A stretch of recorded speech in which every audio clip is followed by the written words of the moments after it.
we can still have two as they are, but then working harmoniously with a lot of understanding. But the most appropriate one is to have one regulatory body, like South Africa, where everyone is known, the work of every cadre is known, and all the rules are governed by one body. And that way, coordination becomes very easy. And you may not, in such a circumstance, you may not have this kind of problem we have had, especially with the building collapsing every now and then. It can solve that very, very fast. But you can also have different one, but so long as there is some understanding. Or you can have two separate one and then one umbrella.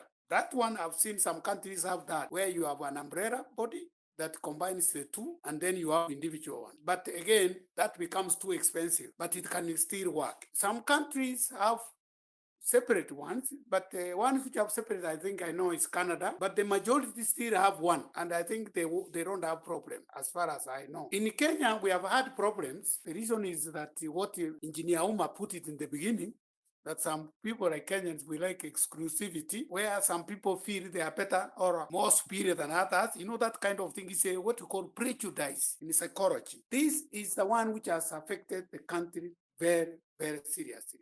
And the effect is felt in the building industry, where you find a building, for example, is being attended to by mainly the engineering technology personnel. That means the artisan, craftsmen, technicians, and technologists. The engineer's work is mainly on the design, and very rare that he comes to supervise.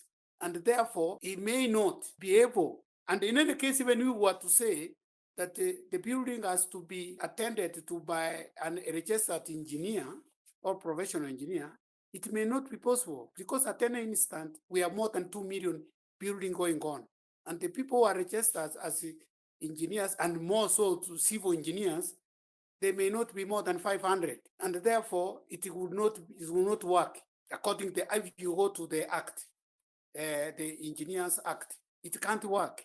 So that means we have a problem. And that's why we are saying we must put all people together, and they must all be registered so that they are all accountable. Whether it's an artisan, it should be accountable, so that we can see the work of the artisan is A, B, C, D. The craftsman is this one. The technician is this. The technology is this one. The engineer is this. So that when a building falls down, we can investigate and find out why it did fall down. And then we can pin the person. We cannot go on saying it's the developer or the contractor. The contractor may not be an engineer even. The owner he may not even have any knowledge in engineering. And therefore, those are the kind of things we are. That is the reason why we will advocate for one body to regulate all of them.